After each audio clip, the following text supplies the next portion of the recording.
Hi, I'm Phil Craig. And I'm Andrew Lownie. And together we aim to bring you the most scandalous stories and some of the most scandalous people in history.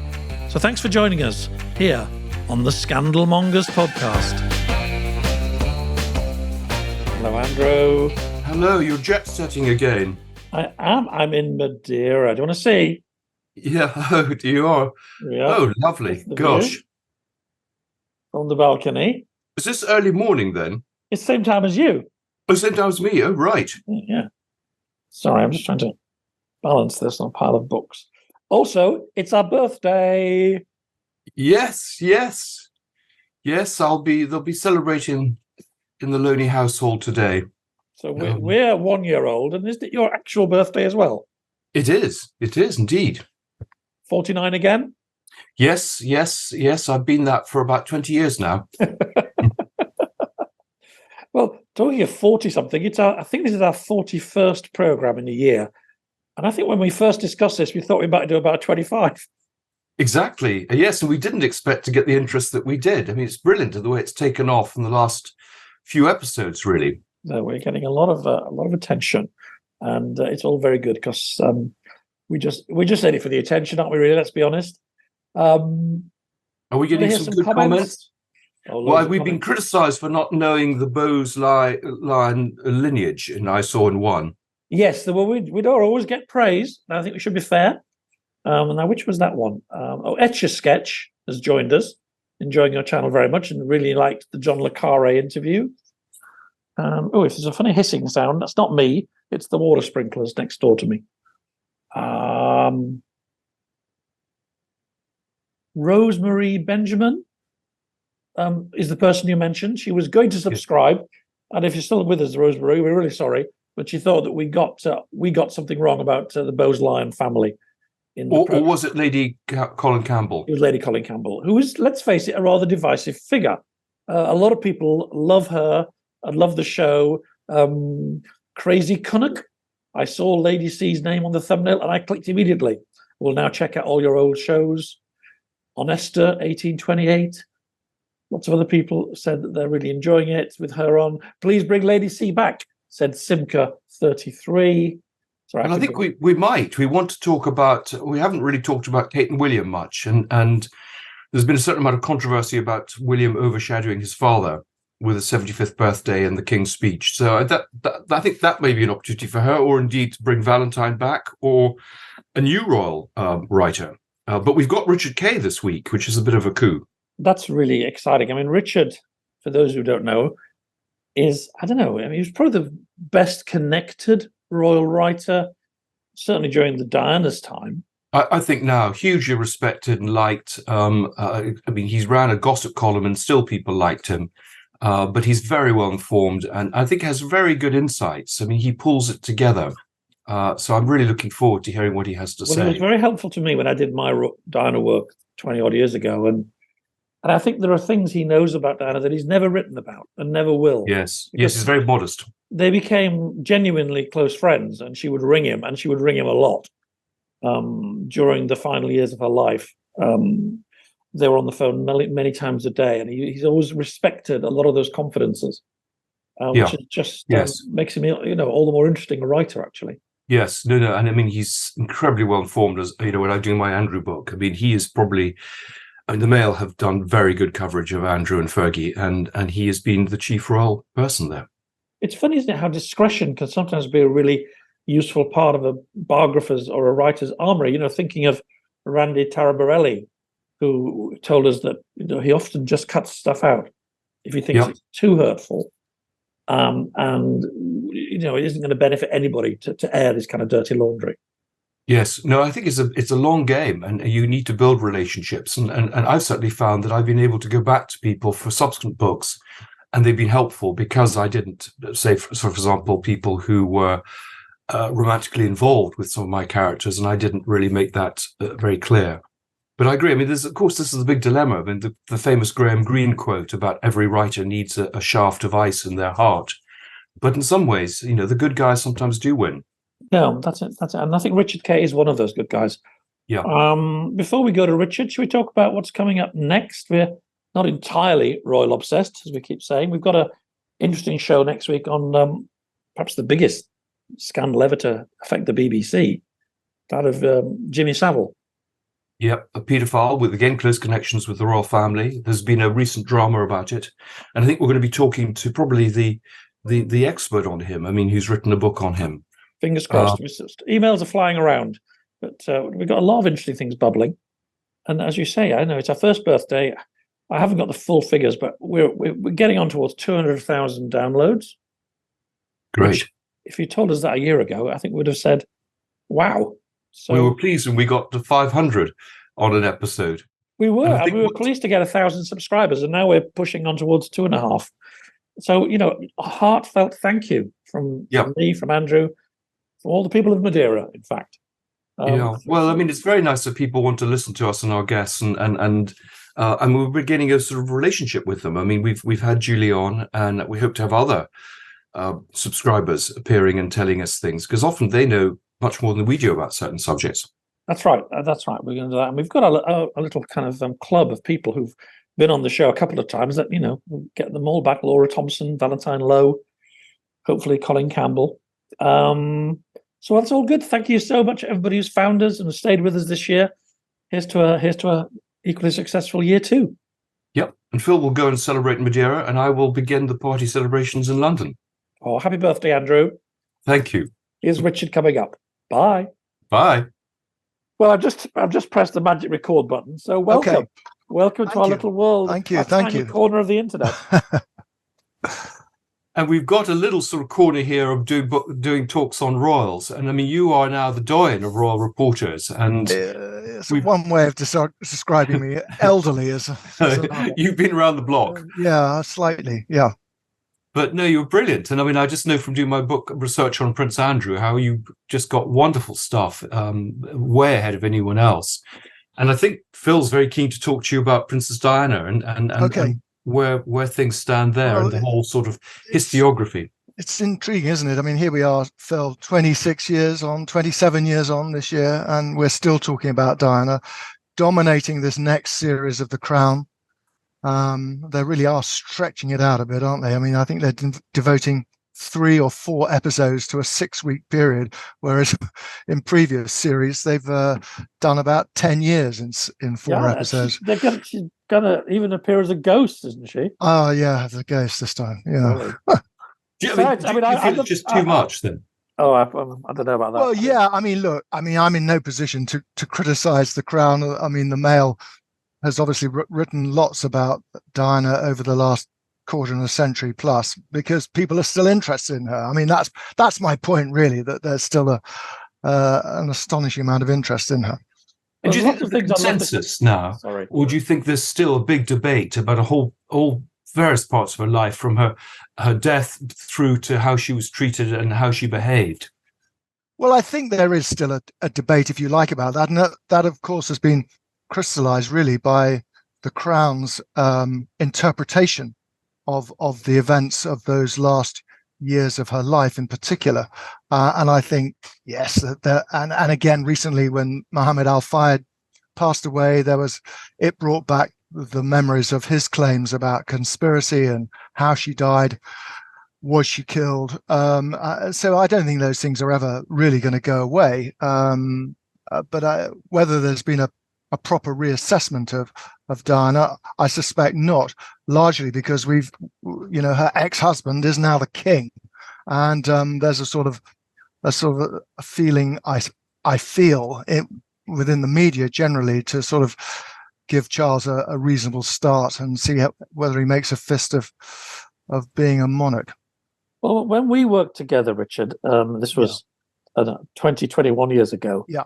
The question of Diana's treatment at the hands of the royals, the briefings against some of the things that were said about her mental state, and how certain things like this supposed diagnosis of borderline personality disorder was disseminated. We talked about this a lot. Yes. And maybe it's time for us no longer to talk about these things and just move on. But do you think there's anything from that era that is still an unexploded bomb, if you like, under Charles? Or is he in clear water now? I don't know whether there's an unexploded bomb waiting to detonate. I mean, my experience of writing and reporting on the royals is that we only ever scratch the surface. Andrew, you must be finding that. I mean, we are very much peering in. I was lucky that for a few years I got a chance to sort of step beyond the glass windows briefly and sort of get inside. But there are, I'm certain, an awful lot of secrets that could emerge. The king dispensed with someone who'd been with him for nigh on 45 years last year. I think we both know who we're talking about here, Michael Fawcett. What a story that man would have to tell if he ever got round to telling it. Look, I'm sure there are many interesting things that have yet to come out. Whether they would impinge on Charles and whether they were and his ability as monarch, I don't know. But I'm always reminded of what Diana said in the now notorious Bashir interview, that she always thought that he wasn't actually up to the job of being king. Now, he's only been in the role for a year. It is early days, and we'll have to wait and see how that pans out. Well, one of the things that has emerged in the last 2 years is Harry talking openly about the atmosphere of that time, and maybe also the years after Diana's death, when they were trying to make Camilla more acceptable. And he is suggesting that other members of the family were thrown under the bus as a consequence of that, and that she herself was partly responsible for hanging people out to dry to create space for herself. So I don't know whether that's something that you think there's anything really behind. Well, I think there was. I mean, Phil, you were very much reporting on all that era, as was I, and they were the people, the handlers at that time, were desperately trying to get a reset with the public for the then Prince of Wales and Charles, and part of it was to overcome this huge, apparent, I thought, unscalable obstacle in the shape of Camilla, that he would never be able to make her his wife. But of course, he carried on, and he made her such an essential part of his life that I think the Queen just wearied of the whole topic. And she also came to the view that with her own experience of 60 or 70 years on the throne, it was better to have someone at your side probably than doing it alone. Plus, there was the constitutional issue. What would happen if the Queen died and Charles was still betwixt and between with a mistress and not a wife? And so I think there was a lot of tidying up of these loose ends. I think they were very nervous back in 2005 about what public reaction would be. It was only eight years after Diana's death. Her memory was still quite strong, but they sort of pulled it all together. But yes, going on to your point about briefings, Harry's point, of course, was that he and William were sort of sacrificed, as he put it, on Camilla's PR altar. Well, possibly. I mean, the fact is, William and Harry were encouraged, not exactly to forget about their mother, but to concentrate on the future, on their father. What their mother had done with her, with the media, was something that was frowned on within the palace. They were encouraged not to do that. And the consequence, from my point, I found rather sad, was that for the first 10 years at least, and really for up until 2017, neither William nor Harry engaged with their mother's memory, and they knew very little about her, what drove her, and what all her problems were at the time of her death. That's so interesting. I mean, something clearly happened that rankled with Harry, and God knows, maybe he's also paranoid at this point. But when everything went wrong with Meghan, he goes back to that, doesn't he? Because he says they won't defend her. They won't sort of do anything that might offend the powers that be, and they will trade stories with journalists. I don't personally believe they do any actual trading. This idea that there is a powerful figure in the palace who can decide who gets supported, who gets defended, it's clearly something Harry believes. Do you think there's anything in that at all? No, I don't. I mean, I think there is a system, and you have to conform to the system, and William and Kate clearly have, and perhaps Harry and Meghan were too too much of what we call them, disruptors, if you like. They wanted to do things differently. But the fact is that when she arrived on the scene, and in those first rather uplifting months when we were all contemplating what this girl with her heritage and background could bring to the British royal family, there was an enormous amount of support for her. But, it's difficult to know what went wrong. I think Harry has exaggerated some of the slights which he feels were shown towards his wife, and as a consequence, they've since doubled down on them all. But no, I don't think there was one fixer who was sort of controlling, pulling the strings, if you like. What I would say, Phil, though, is going back in time to that period between 97 and 2002, 2003, when you were writing your book, if they weren't exactly trades going on for other stories, then certainly there was a method in what the palace were doing in promoting Charles by, if you like, briefing against some of his siblings, because if one was down, then the other would be up, and I can see how that worked. Do you remember the famous St Andrews debacle? I do. When Edward's company was accused of harassing William, and it was actually based on very, very little, but the press went nuclear on it. Yeah, I mean, the reason the press went nuclear on it was because we'd all signed up to this fairly all-encompassing restrictive deal, all obviously on because of what happened to his mother, and we agreed that we would leave them alone for the duration of their full-time education. That, of course, kept expanding and expanding, as you know, went on to include his army years and even later. But nevertheless, it was a deal which we agreed to.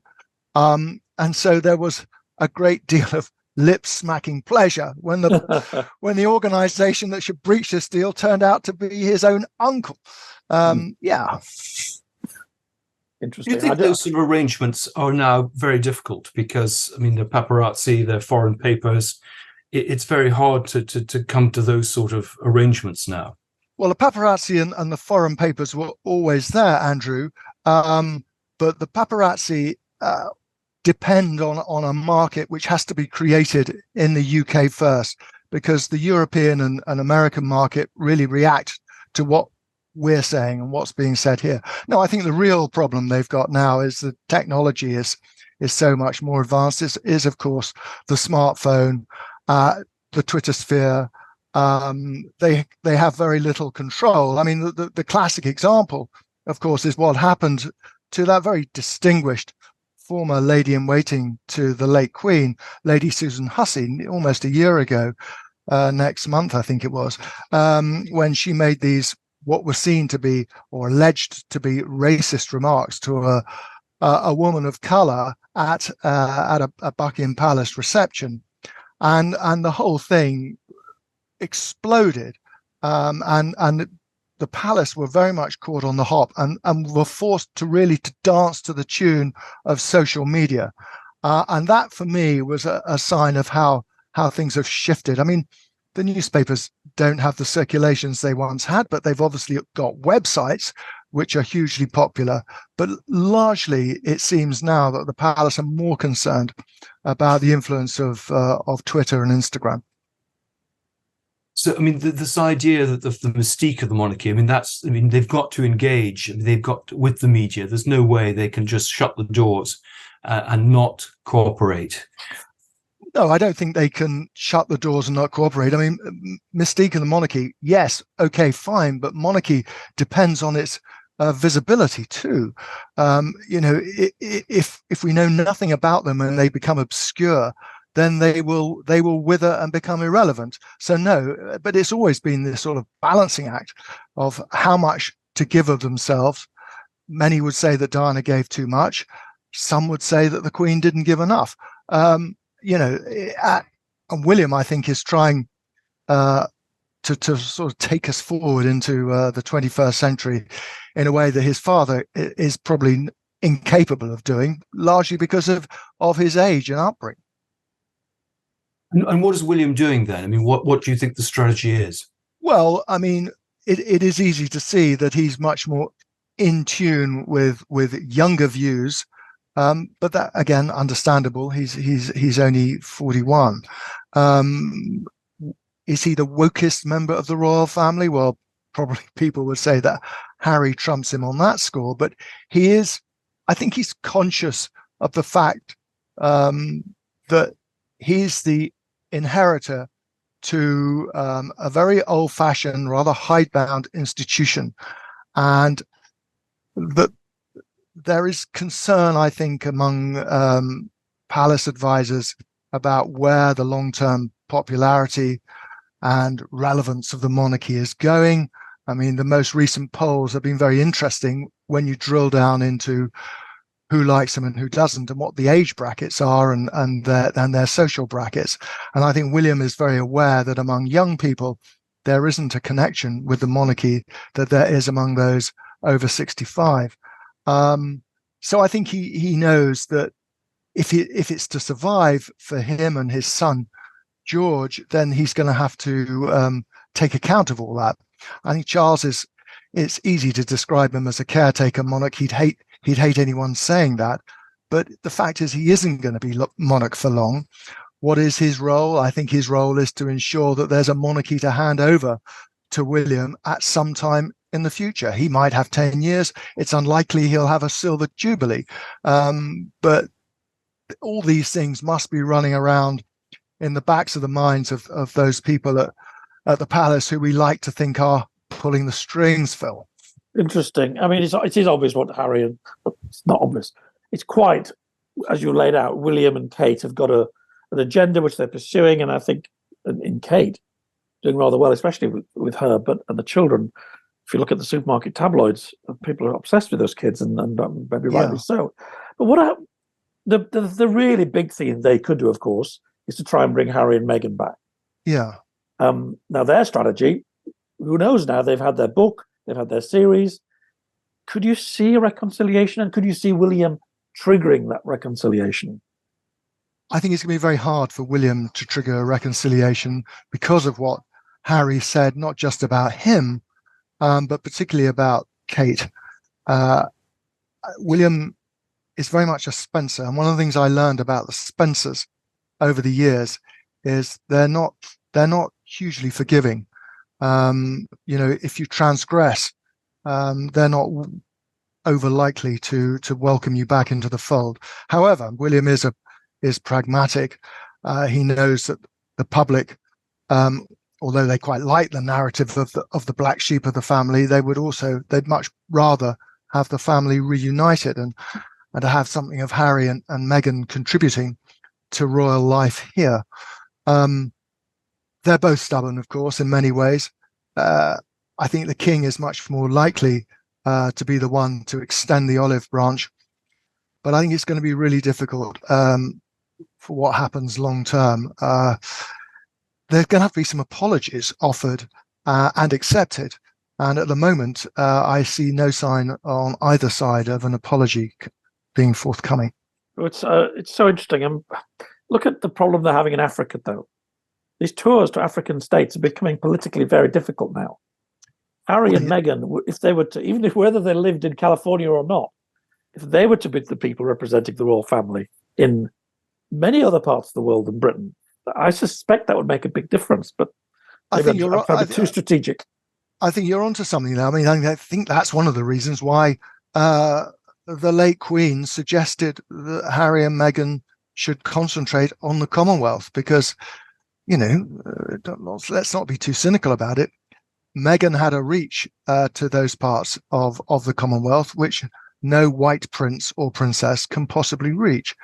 And I think it's a terrible shame, a crying shame, really, that because of what happened, they haven't been able to utilize what would have been a brilliant secret weapon for the monarchy. Yeah, and Harry too had a very long and deep affection and lots of deep contacts with Africa. It was one of the stupidest things about that breakup, I think, for the long-term future. He did, but things are shifting because of this. There are tectonic plates shifting here. A lot of the Commonwealth countries and the realms are talking about breaking with Britain. The whole issue of reparations over slavery and empire is really tricky for the royal family. The king had to touch on it on his visit to Kenya last week. No apology, but an acknowledgement that things had been done in the past which shouldn't have been done. And we all remember what happened when William and Kate went to the Caribbean at the beginning of 2022, and they had a rather disastrous trip to Jamaica and elsewhere, where that whole issue of the past came back to bite them. I mean, the other lurking problem is Andrew. I mean, how is that likely to play out? Wow, that's a real big problem, Andrew. I don't see how Prince Andrew can ever take any kind of meaningful role within the royal family again. And now I think we've actually reached a stage where that's sort of accepted on both sides. Whether Andrew accepts it or not, I simply don't know. But then this whole issue of his property keeps coming up. Why should a man who has no effective public role live in this vast home on the King's estate at Windsor? Yes, his mother gave it to him, but the whole thing about monarchies is that when the reign changes, everything changes, and really Charles would be quite within his rights to remove Andrew from Royal Lodge and place him possibly in Prince Harry's old home or any other countless smaller properties they've got. I think one of the issues Charles does have in this idea that he's had of a slimmed down monarchy is that he hasn't slimmed down the property portfolio, and the public at a time of a recession and cost of living crisis, they cast envious glances at what's going on at the royal family, and they think it's unfair. And I think Charles is really stuck on this. You know, you ask yourself, what has he actually done in the 14 months or so since he's been king? Well, he's steadied the ship, no doubt about it. But he hasn't been hugely visible. He's done a number of foreign trips at the request of the government. Curious that the first two he did were to Europe, France, and then Germany, or Germany, then France. And now he's been to Kenya because of the sort of that emotional pull, which links his mother to Kenya, because that was where she became queen in 1952. So it is interesting, but where is the strategic paper on his plan that he was talking about, Phil, back in 1999, 2000, about a slimmed down monarchy, closing up Kensington Palace? I remember that, one of the headlines from that period. Well, nothing's happened on that score yet. And I think people want to see some kind of action. I mean, it has been slimmed down, as you rightly point out, Andrew, because Prince Andrew is no longer a member of the working royals, and the cousins, who are always referred to as the cousins, you know, the Dukes of Gloucester and Kent, are getting on, and they can't go on forever. What's going to happen when they stand down? Well, I mean, I know Prince Andrew is keen that his daughters have a role. Do you think that's going to happen? Because they don't have enough people to do everything. I think that's a real problem. I know Andrew is very keen.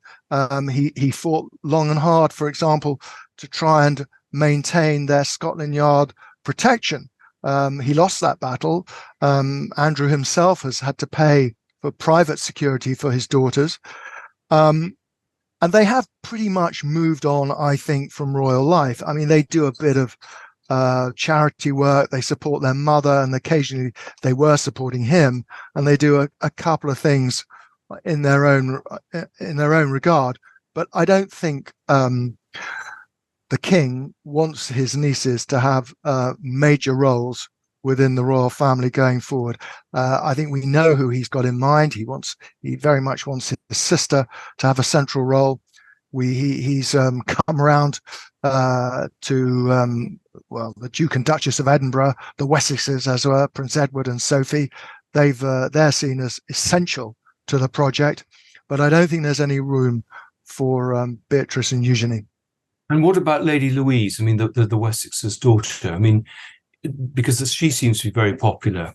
Would you think that whole generation will be sort of kept out? I think it will. I mean, I think the fact that Edward and Sophie decided that their son and daughter were going to be raised privately, were going to not have high profile.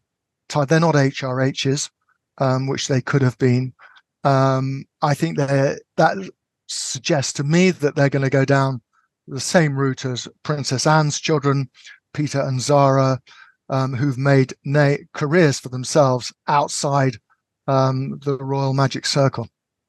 And I mean, you're talking about planning for the future. I mean, was the Christopher Geidt one of the guiding sort of figures in that? And with him no longer so active, there is a problem there. Yeah, I mean, Christopher Geidt was the late Queen's private secretary, but he fell out with the then Prince of Wales over his plans to try and, as the Queen aged, Geidt wanted to bring Charles much more into the immediate circle around his mother. When Prince Philip died, Charles became sort of the de facto head of the family. And it sort of backfired because Charles felt that Geidt was trying to corral him, prevent him from doing the kind of things that he liked to do as Prince of Wales. Of course, Geidt realized that those things were not going to be on the agenda once Charles became king. I mean, he's the former outspoken prince has had to very much toe a party line now. Sort of the role of the monarch is very different from the role of the heir to the throne. And one of the other questions is I mean, how rich is Prince Andrew? I mean, did he inherit money from his grandmother or his mother? Well, I think we were certain he would have inherited money from Queen Elizabeth, the Queen Mother, and I don't know what money he got from the Queen. I mean, it would have all been arranged long before she died, and she will have known that he would have been needed to be financially secure. I mean, the Queen was extremely close to Andrew. She thought he was very foolish at times, but there was a particular soft spot between the Queen and her second son, and I imagine she has provided for him.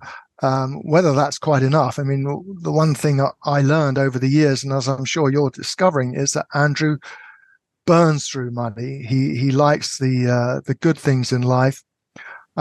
He's still supporting, or was still supporting, his ex-wife, although the suggestion is that she may now be financially supporting him. I'd find that quite hard to believe, because I don't think she's making anything like the money that she used to make all those years ago. But yes, you know, if he isn't supported by money left by Queen Elizabeth, then King Charles is the only place he can go for finance, and that might be tricky for him, because Charles would then have the whip hand, and he would then be able to impose his will on Andrew, make him give up Royal Lodge, if that's the wish. I mean, the thought is that Charles wants to give Royal Lodge to William and Kate, but William and Kate are awash with homes, and I think it would be a bad look for the king and for the monarchy if right now Andrew was evicted, say, and William and Kate and their family moved into Royal Lodge, even if it did make some kind of logical sense, because he has all these other homes, William here, I'm talking about here. And do you think Andrew is making money just quietly, let's say in the Middle East or in Asia, through contacts he may have made as trade envoy? Excuse me. Well, I don't think he is anymore, Andrew. I mean, I think he did, and I think he made a lot of money. And I think having that ambassadorship opened so many doors and opportunities to him personally. Yeah, it's been almost impossible to find out just how much money Andrew made all that through that period. But it would be naive to think that he didn't exploit some of those contacts he made and make some money for himself.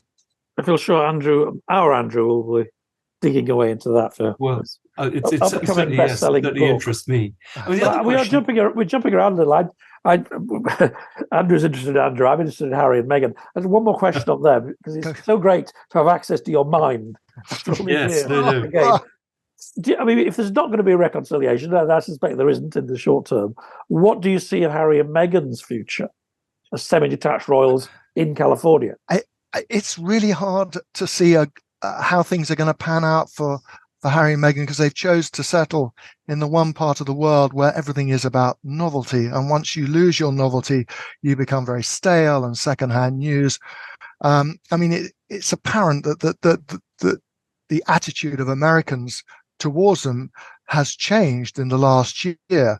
They were their royal family members when they moved to California, and there was a huge amount of support for them. But the tawdriness of Harry's book, the uncomfortable feeling that they generated with their Netflix show, which was so partial and one-sided, even the most one-eyed supporters in the States began to question what exactly they were doing and saying. But I think the main problem they've got is one of novelty. I mean, how are they going to go forward? What are they going to do to make themselves relevant, to make themselves interested? And Meghan has been extremely quiet this year, really below the radar. What's going on? You've read that she's working on her memoir. Then someone else say she's not working on a memoir. She's going to have a reset. No, she's not having a reset.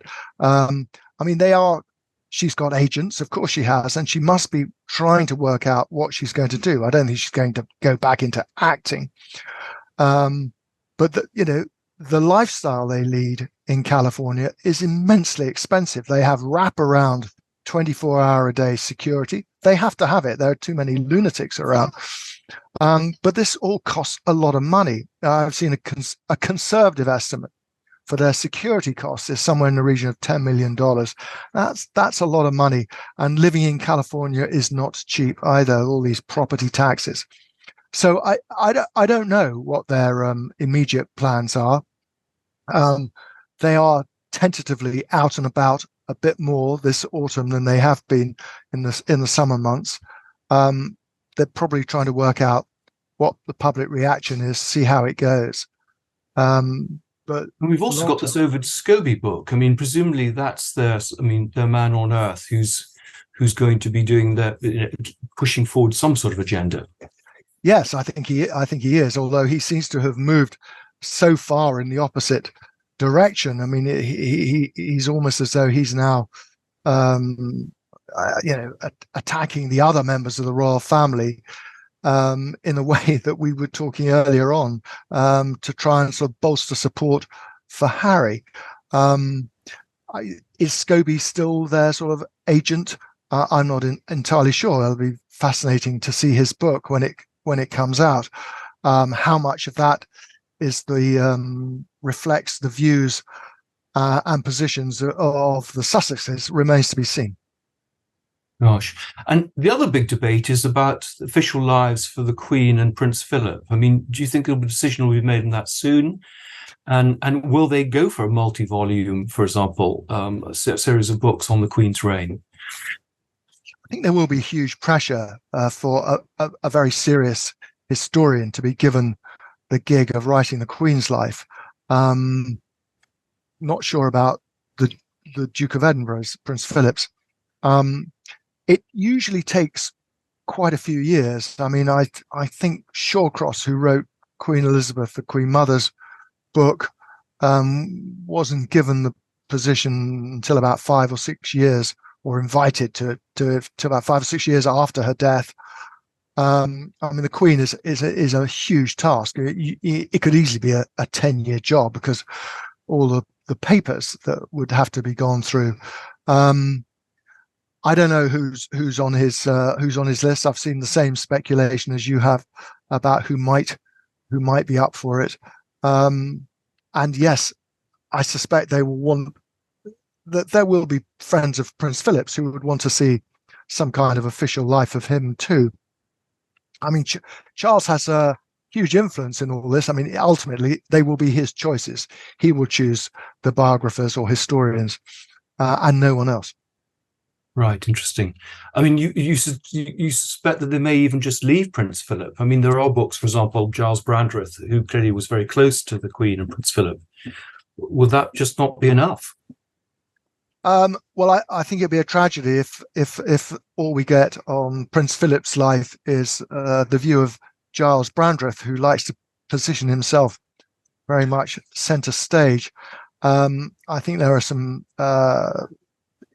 No, I'm sure there would be a proper volume to be done on him, but I don't know. He may have left instructions to have nothing. He may have said, no, I don't want an official biography. I mean, he, unlike the Queen, he sorted out his own papers before his death, and one of the reasons why he retired in 2017 was to devote what years he had left to do some filing. I mean, I think a lot of the filing saw a lot of correspondence destroyed, but obviously a fair amount will have gone into the archive too. But he was a man without great sentiment, and he saw his role as very much as we know, as a support act to the monarch. It wouldn't surprise me at all if Philip has given instructions that he doesn't want an authorized biography. Question is whether his son would observe that or not. Interesting. Gosh, so many things gone. I was just thinking, when did you start, Richard? You must be 40 years in this game, man. It's getting close, Phil. I think I started in 1986. Yeah, I mean, I did report on the Charles and Diana's wedding because my name's still on the splash from the Mail back in 1981. But I moved on to do other things. I went over to Ireland, was the Irish correspondent for 3 years, and then came back in the mid 80s and took up the Royals in I think it was the year of the Fergie and Andrew's wedding. Gosh, and are there other things you would have liked to have done, or are you very happy to have this long run? It's I work on the Mail, Andrew. It's a popular newspaper, and writing about the Royals was always, even back in the 80s, well, especially back in the 80s, was always very much sort of front of the book stuff, as we say. It was important to the commercial success of the paper, so it was nice to be involved in that. Yeah, I mean, look, if you're asking me when I became a journalist, did I think in terms of writing pieces about members of the royal family that was going to be my career path? I'd have said, good God, no. I mean, we all think we're going to be Woodward and Bernstein when we start. But, things happen, and I'm sure they happen for a reason. I took it up, having had 3 quite different years in Ulster, and fancied something completely different, and I stuck with it. I mean, various things worked out for me. Obviously, getting to know Diana was a huge influence, and one of the reasons why I sort of stuck with it for so long. And has that helped you build up contacts? I mean, you presumably know lots and lots of people, who. Well, I did, but people come and go within the royal family. It's very much like civil service. They tend to retire quite early.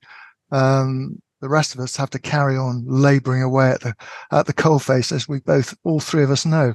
Well, maybe you'll get the biography, the 10-year biography job, Richard. I don't think so. I'm not 50. I'm not going to be on any biography list at the palace.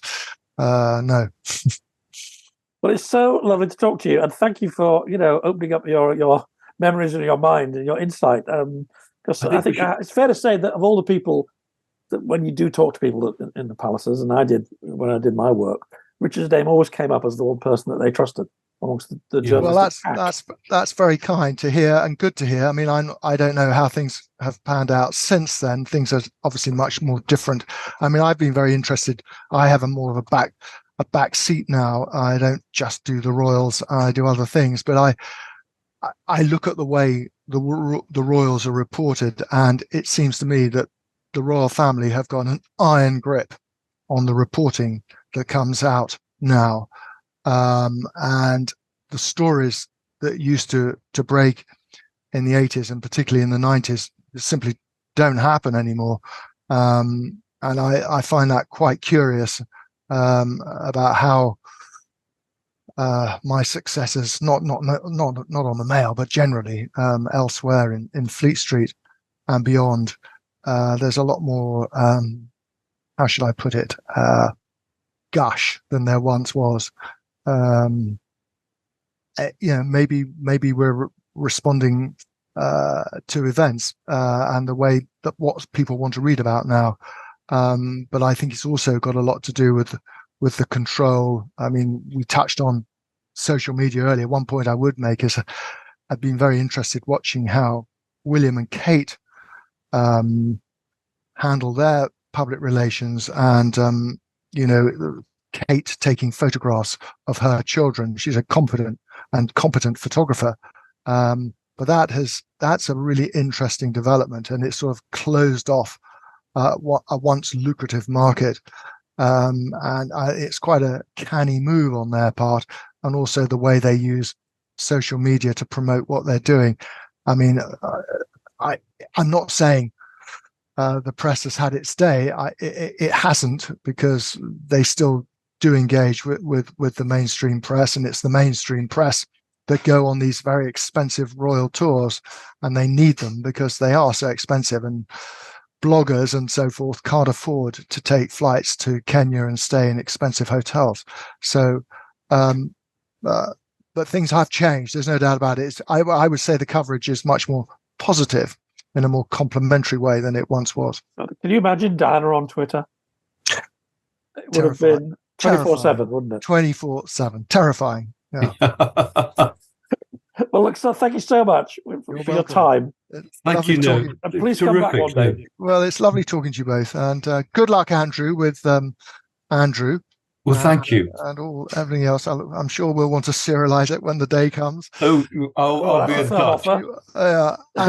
And Phil, are you in touch with Patrick Jeffson? I am very much in touch with Patrick. He was actually on the podcast not long ago. Good. And he's still a great friend. And I'm actually working on a book on the Second World War, which is okay. No gush. No gush. Oh, good to hear it. Talk to you later. Lovely seeing you. Thanks a lot. Okay, thanks a lot. Bye. Bye. Thank you for listening to the Scandal Mongers podcast. This has been a Podcast World production. You can get in contact with our show by emailing team@podcastworld.org, placing Scandal Mongers in the heading, or via our social media links within the show's bio.